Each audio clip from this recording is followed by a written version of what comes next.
Oi, meu nome é Bruna Araújo. Eu trabalho como psicóloga na Clínica Desenvolva, junto com a Letícia Traichel.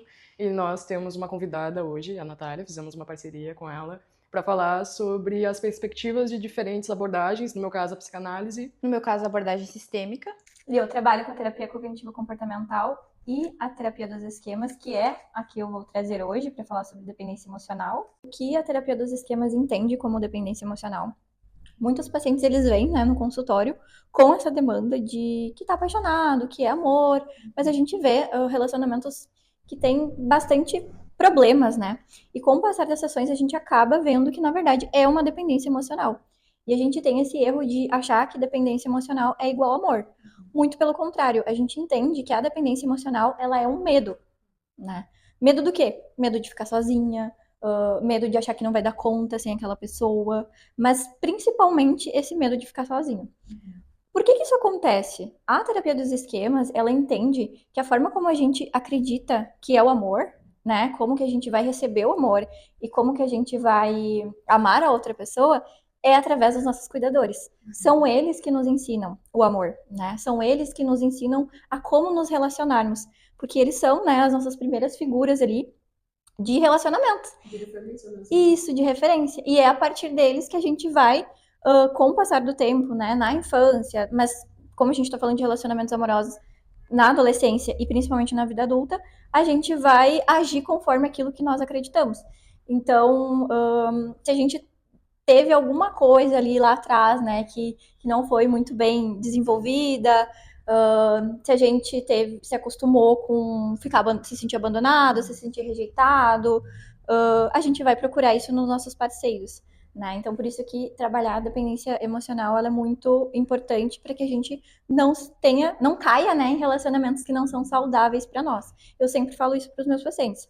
Dependência emocional não é amor. Um relacionamento para dar certo, ele não tem que ter dependência emocional. E tem também aquela questão da química esquemática, né? Não sei se podia falar um pouco da química esquemática, que vem da terapia do esquema, né? Esse conceito. Perfeito, perfeito. A química esquemática, o nome já diz, é uma química, né? Então, é como se fosse um ímã, tá?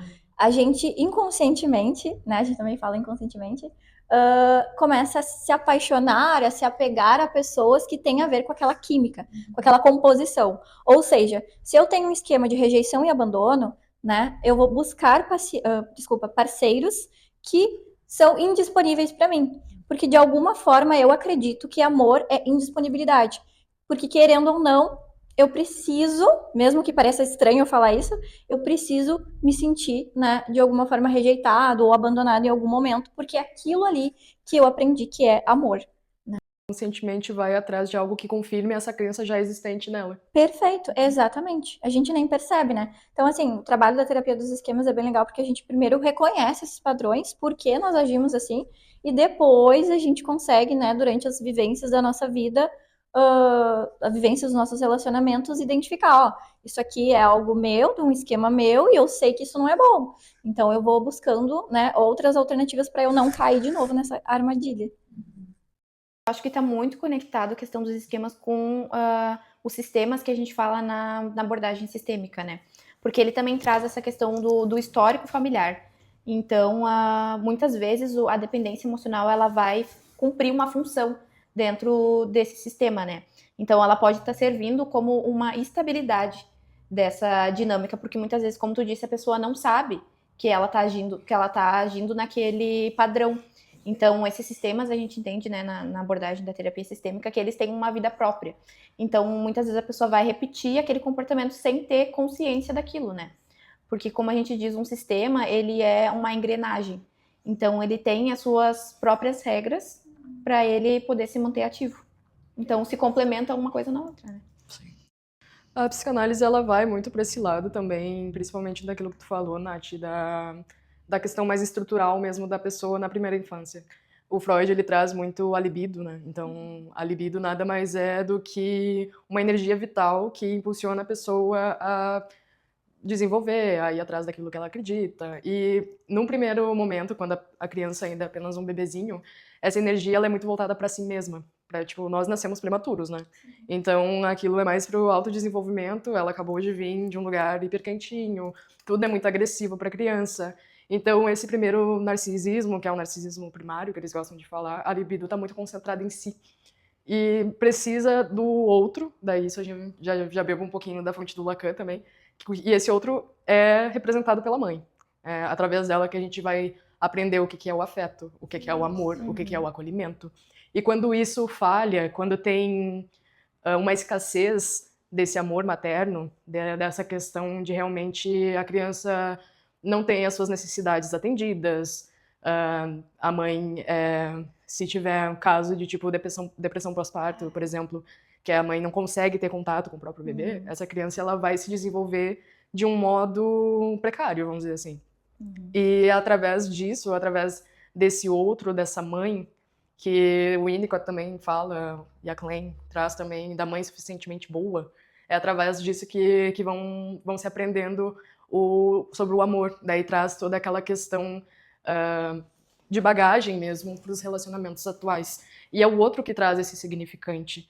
E esse desejo de que a libido pro Lacan é o desejo, né? É um desejo insaciável, é um desejo que tu não vai conseguir satisfazer, e é isso que te impulsiona para viver a tua vida. Porque a partir do momento que tu consegue atingir o objetivo, tu vai procurar outro. É isso que te impulsiona a viver melhor. É uma Não, busca estamos eterna, né? constantemente insatisfeitos com a vida que temos. É isso que nos impulsiona a continuar vivendo e experienciando mais coisas.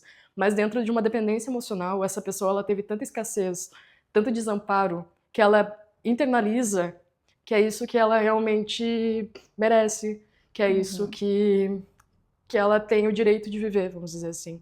É algo tão estrutural, tão pessoal, tão enraizado internamente, que a pessoa ela não consegue entender que tem um outro caminho, tem um outro lugar para se percorrer, para chegar atrás desse amor, desse acolhimento.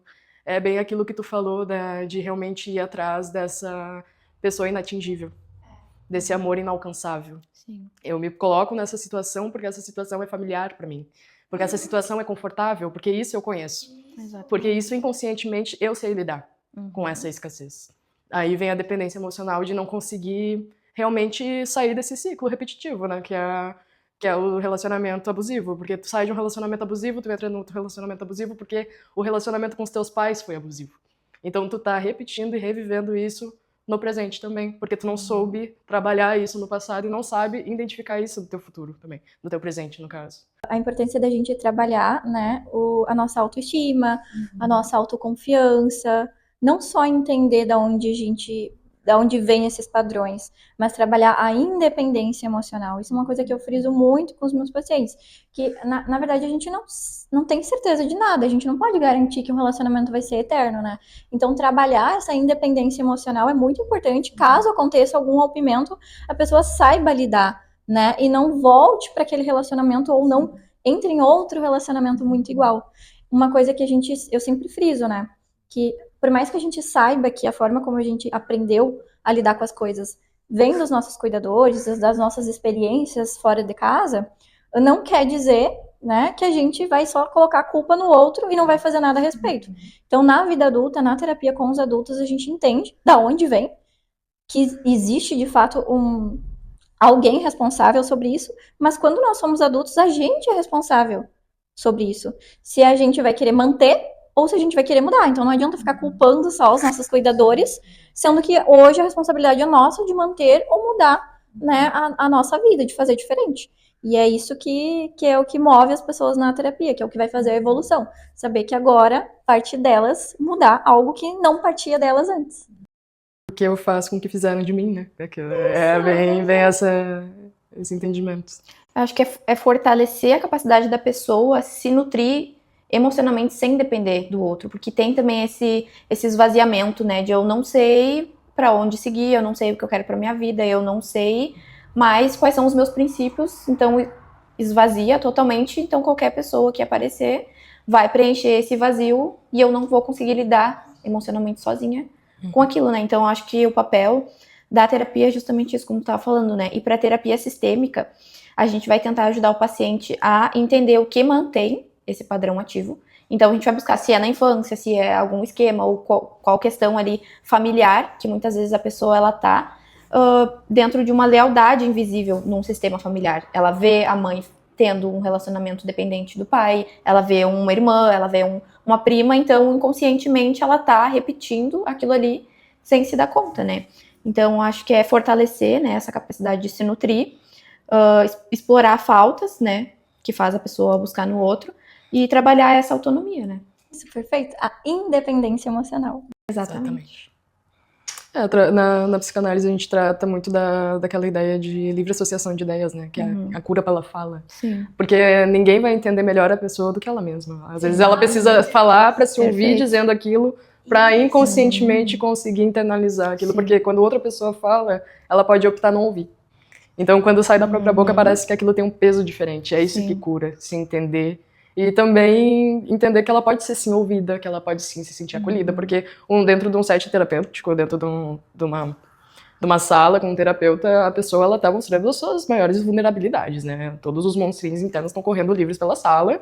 E é um lugar que precisa ser confortável para a pessoa se sentir à vontade para se expor, né? Então, eu acho que é muito isso que a psicanálise prega, muito, tipo, trazer um ambiente que a pessoa se sinta confortável e segura para falar. E dar esse primeiro passo de ir em busca da terapia já é muito difícil, né?